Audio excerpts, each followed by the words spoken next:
और एक काम करना चाहते हैं, ये सारा पैसा जो स्विस बैंक से आ जाएगा तो ये सब डॉलर्स में आएगा, रुपए में हम नहीं लाने वाले। क्यों लाएं रुपए में? गया है डॉलर्स में तो डॉलर्स में ही लाएंगे। और अच्छा हो सोने में दे दो हमको, डॉलर भी नहीं चाहिए, सोना दे दो। स्विट्जरलैंड के पास इतना सोना है नहीं, वो दिवालिया हो जाएगा, तो वो देंगे तो डॉलर्स में ही देंगे। तो ये सारा धन जब डॉलर्स में आएगा तो मतलब क्या है, हमारी इकोनॉमी में डॉलर्स का फ्लो बढ़ जाएगा। इसका सीधा सा मतलब ये है कि डॉलर्स की डिमांड हिंदुस्तान की इकोनॉमी में घट जाएगी, क्योंकि जरूरत से ज्यादा डॉलर जब आपके पास आ जाएगा तो डिमांड क्यों रहेगी। जब डॉलर की डिमांड घटेगी तो डॉलर की कीमत भी घटेगी, और डॉलर की कीमत घटेगी तो रुपए की कीमत बढ़ेगी। अभी $1 में 50 रुपया है, हो सकता है ये सारा धन आने के बाद $1 में 1 रुपया हो जाए, हो सकता है $1 में 7 रुपया हो जाए, लेकिन होने वाला तो है। अब डॉलर जितना घटेगा और रुपया जितना बढ़ेगा, हमारा लिया हुआ विदेशी कर्ज उतना ही कम हो जाएगा। क्यों? हमने विदेशी कर्ज लिया $1 में 50 रुपए के हिसाब से, और कल को $1 में आ गया 7 रुपया, तो हमें तो पेमेंट करना है 7 रुपए के हिसाब से, तो कर्जा कम हो गया, कर्जे का ब्याज कम हो गया, कर्जा कम, कर्जे का ब्याज कम, तो भारत से पैसा जाना और कम हो गया। तो देखो कुछ अच्छा हो जाएगा। और एक मजे का काम होगा, डॉलर अगर कम हुआ, रुपया बढ़ा, तो एक्सपोर्ट इनकम बढ़ जाएगी हमारी। अभी हम 50 रुपए का माल बेचते हैं तो $1 मिलता है, फिर 7 रुपए का ही माल बेच के डॉलर मिल जाएगा। हो सकता है $1 का माल बेचने में ही $1 मिल जाए। तो मैं तो सपना देखता हूं कि हमारी एक्सपोर्ट इनकम हो सकता है 50 गुनी बढ़ जाए, और इंपोर्ट का खर्चा घट जाएगा क्योंकि रुपया मजबूत हो जाएगा। तो इंपोर्ट का खर्चा घटा और एक्सपोर्ट की आमदनी बढ़ी, तो व्यापार में जो सरप्लस है वो हमारे फेवर में हो जाएगा। और ट्रेड सरप्लस अगर हम कर पाए तो सारी अंतर्राष्ट्रीय बिरादरी हमको सलाम करेगी, जैसे चाइना को सलाम करते हैं, क्योंकि चाइना ट्रेड सरप्लस वाला देश है। सारी दुनिया झुक के सलाम करती है चाइना, अमेरिका भी सलाम करता है चाइना।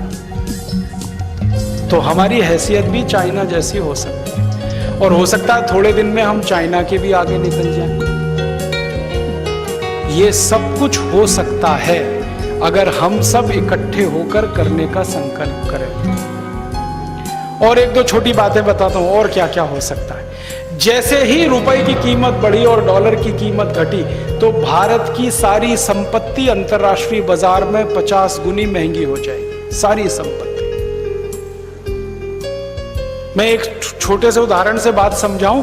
हम अभी आयरन ओर एक्सपोर्ट करते हैं, $1 में 50 रुपए है, तो हमारा आयरन ओर बिकता है 15 पैसे किलो।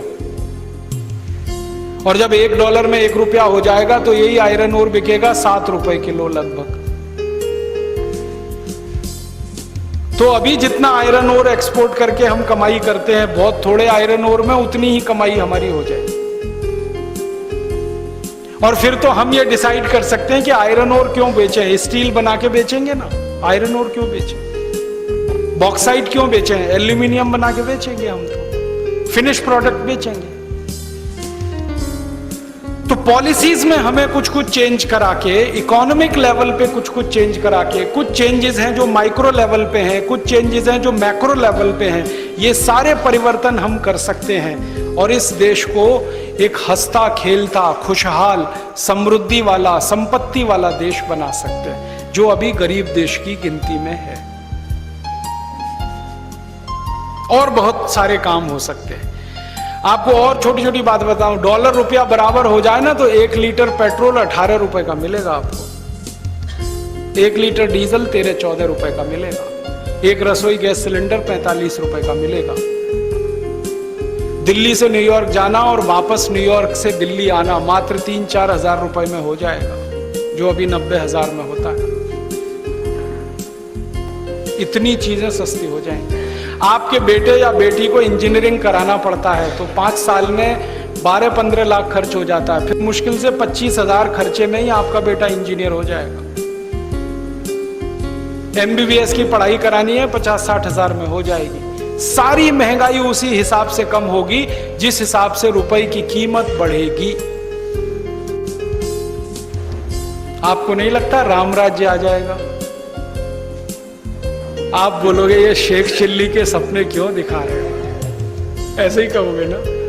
मेरा ये कहना है कि दुनिया में हर हकीकत पहले एक सपना ही होती है। हम जब उस पर काम करने लगते हैं तो वो सपना हकीकत में बदल जाता है।